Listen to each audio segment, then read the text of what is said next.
Welcome back to 1% Weekly. Now don't overthink the name of this series. The weekly part, well yes, that's because we issue a new episode every Thursday afternoon. The 1% part is who we're aiming this at. I'll even tell you exactly what you have to do to qualify to be in the 1% in a moment. But in this episode, I want to touch on three areas that I find are always relevant to people who are in that 1%. That is business, investing, and tax. And for this week's episode, I want to look at some things I'm rather unhappy about in the business world with our friends at Facebook and Lloyds Bank. I want to talk about the net worth of UK households, and that's where you'll find out if you're in the top 1%. And I want to tell you about a tax boost for grandparents that I almost guarantee you've never heard of.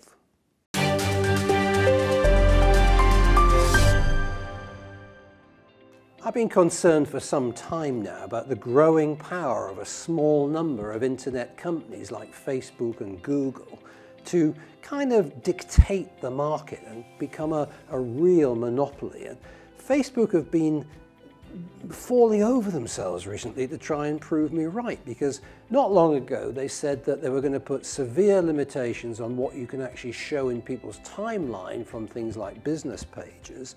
And this was a fairly cynical attempt just to force people to do paid advertising on the platform to increase Facebook's profits. That, I guess, as a business is their prerogative. They're entitled to do that if they wish. But I think something far more sinister happened recently when they decided unilaterally to ban any advertisements to do with cryptocurrencies. Now, cryptocurrency is obviously a very volatile market. Some people have made a fortune, some people have lost a fortune. But you know, you could say the same about the stock market, you could say the same about commodities or bonds. Any market can be volatile, and in any market you should educate yourself before you make investment decisions. That's what Elite Investor Club's all about. But what I don't like about this is that they are deciding, they are becoming the equivalent of the nanny state and deciding that you are too stupid to make your own decisions on whether or not you respond to opportunities in the crypto field. Now, I have met crypto millionaires.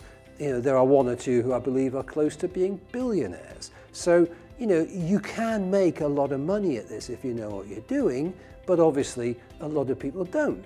And yes, some silly people are putting all their money and their life savings into some weird ICO, initial coin offering, and a few months later perhaps losing the lot. That's very sad, but it is a fact of economic life. Now, what's the difference between that and going on a holiday in Las Vegas and putting it all into slot machines $1 at a time? The point is, you make that choice as a sentient human being. And the idea that Facebook will somehow ban you from having that opportunity, I find offensive. To me, that is an abuse of a monopoly position, and it's the sort of thing that the authorities in America and the EU and here in Britain should be investigating. Equally, Lloyds Bank has banned people from using their credit cards to buy cryptocurrencies. Now, you know, why should a payment method be available for everything else? You know, I can go and waste 150 grand on a Ferrari or something with my card, but I can't make an investment in something that may or may not make me money. That's my choice. I'm paying you a stupidly high interest rate to have your credit card, Mr. Lloyd, and now you're telling me what I can and can't do with it. Since when did you have the right to tell me how to spend my own money? That is outrageous. If I was a Lloyds customer, I would be leaving Lloyds Bank immediately because I'm not going to be dictated to by some company policy that's trying to protect stupid people and makes me part of that group. You know, how dare you think I'm so stupid that I can't make sensible investment decisions, and you're going to ban me from using your payment method just because you think some people might make the wrong choices. That is completely wrong-headed and again an abuse of monopoly positions. So my advice to you is you know, don't use these platforms. Facebook's a complete waste of time anyway. I mean, get a life, do something real, you know, get some real friends, never mind Facebook. And if you're a Lloyds customer, move somewhere else. Don't ask me to recommend a bank to move to, because they are all a bunch of incompetent sharks, but certainly I would move away from Lloyds if they're not going to let you actually make your own decisions. This is outrageous. It's time we customers responded to this. We're not going to take it anymore.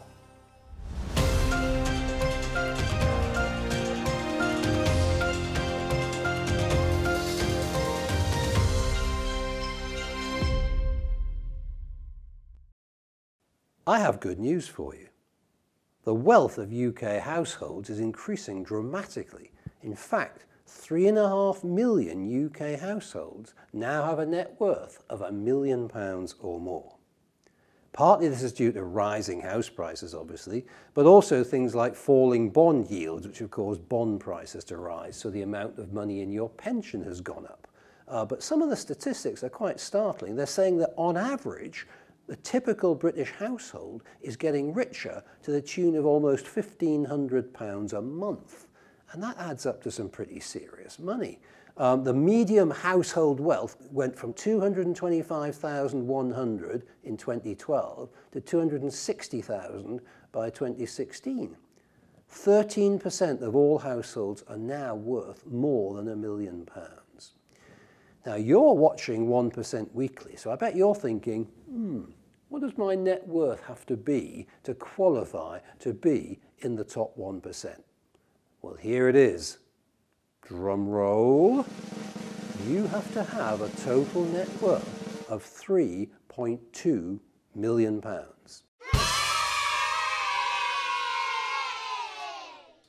And that will put you in the top 1%. Now, I'm guessing that not every one of you watching this program currently has a net worth of 3.2 million. But it's just as well that we also cater for those who aspire to be in the top 1%. Because I tell you what, if you focus on the things we talk about in these episodes, you focus on business, you focus on investing, and you focus on planning your tax, you will get to a point where you're in the top 1%, because these are commonalities that I see in all the people we deal with. We recently held one of our boardroom breakfast events at the Home House Private Members Club in London near Marble Arch. And we had, I think, about 22 people around the table. And I would say their average net worth was almost spot on, 3.2 million, from what I know of them. And every one of them takes a keen interest in their investment portfolio. That's why they're in the Elite Investor Club. Their keen interest in tax planning, because it was a tax planning event. And many of them are either business owners or serious serial property investors, and they've made their wealth that way. So really focusing on those three areas is what's going to make you wealthy. So there's a target for you to aim at. If you're not already at 3.2 million, then you know what you've got to get to. But if you're at 1 million, you're already in the top 13%. And if you can treble your assets up to just above the 3 million mark, that's when you'll join the 1%. Now, there's some pretty big numbers being bandied around. The total wealth of the UK, £12.8 trillion. And that's about, I think, 7 times GDP. That's a pretty serious number. The actual net property wealth after deducting mortgages grew by 17% last year to 4.57 trillion.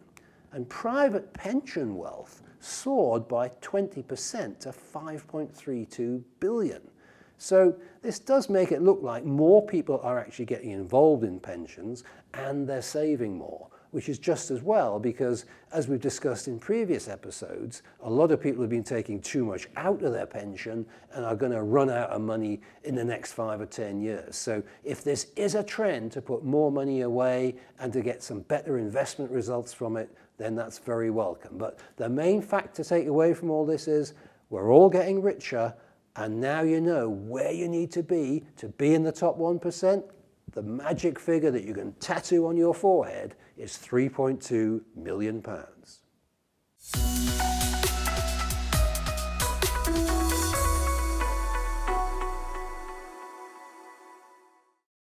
I've got some more good news for you. This is turning into a bit of a good news episode, isn't it? There's a little known tax break for grandparents that I just want to share with you and see whether there's a claim that you could make, because you can actually claim all the way back to 2011 since this scheme was introduced.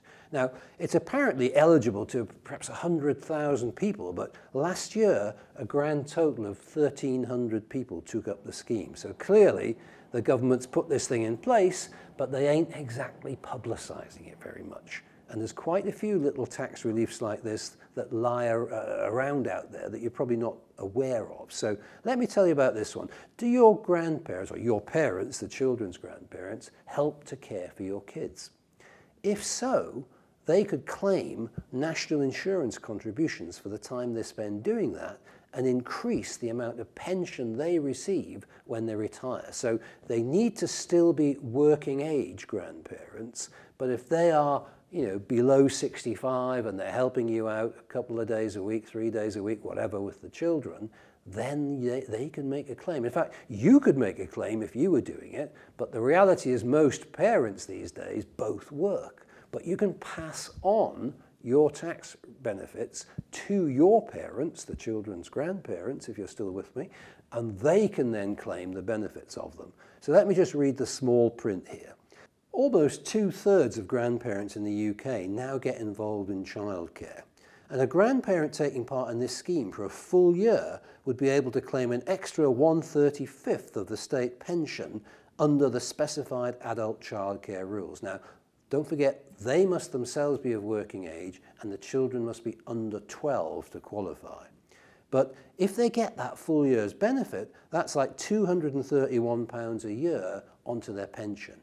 And if you assume a 20-year retirement for them, that's an extra 4,600 quid that they weren't going to get. So this is a really cool benefit that's available to you to pass on to your parents if they're working age and they're looking after your children who are under 12. Why hasn't your accountant told you about this scheme? We tend to cover fairly serious topics on 1% Weekly, so as a little bit of light relief at the end of each episode, I want to share with you some of the things that have caught my attention in terms of the way the world's going, because I'm now convinced I am the only sane person left on this planet.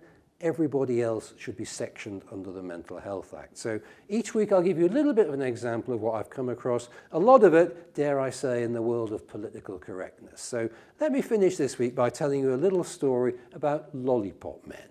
Two lollipop men have been told by two different councils that they've got to stop high-fiving pupils because it could be misconstrued as grooming them. One of these guys was 77 and he was told by East Riding of Yorkshire Council that he had to stop it. Another is 83 and he was told by Stockport Council that he had to stop.